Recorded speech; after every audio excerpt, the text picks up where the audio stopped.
Can you tell what it is yet?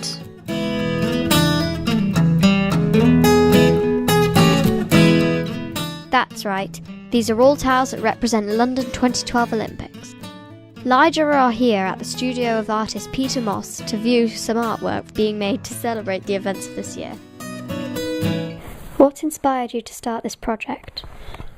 The Olympic Games mainly, and the Jubilee. And also my son is head of art and design at this particular school called St Mary's in Puddletown, which you don't believe, but that's the actual name of it. So they were very keen. They were given some money by the Parent Teachers Association to celebrate those two occasions, and they thought, we'll do an art project. So he set up the project using drawings of sport activities. There you go. I then sent down to the school 160 pieces of clay in 2 boxes which weigh 30 kilos each, which were mighty heavy, almost cut to the right size, and then the children started transforming their drawings into a clay piece.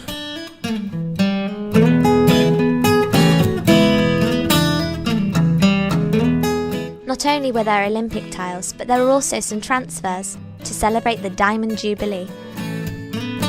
Do you think that this is a good way to celebrate the events that are going on in the UK? It's certainly one way, isn't it? It does several things.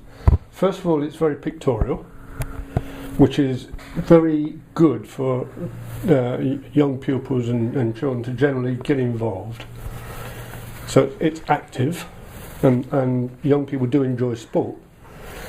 They weren't giving any other brief than that. Think of sport. They weren't required to think of pictures. Some have responded by just doing a puck and a hockey stick, and some have got unbelievably complicated, making my life difficult, like a footballer in goal in front of a net. So it stretches them in 2 ways. First of all, they had to think about the design. Then they had to think about a material they hadn't much used.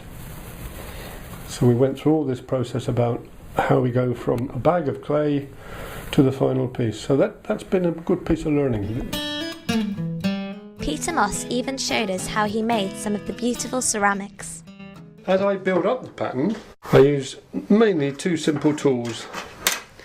A scalpel or a cutting knife. These are very sharp. That's what the surgeons use. And a flexible metal, very flexible metal guide. It needs to be flexible because it has to follow the curve of the dish. So now I have a space for putting colour into. And I shall gradually build up that surface. It takes a long time. Now here's one which I finished earlier. So this has been in the kiln 5 or 6 times to build up these colours. Then these are lustres, precious metal lustres. We have in this one gold, 2 types of gold. We have copper and gold.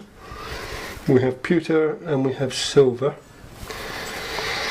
And I suppose that little surface has just cost £50. Which means my work has to sell for, this is probably start at £300. And is there any tips for young people who do want to get involved doing this?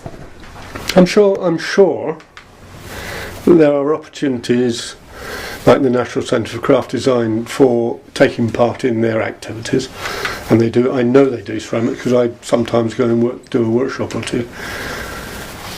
Get involved at school, obviously, and try and find a potter or a sculptor and go and talk to them.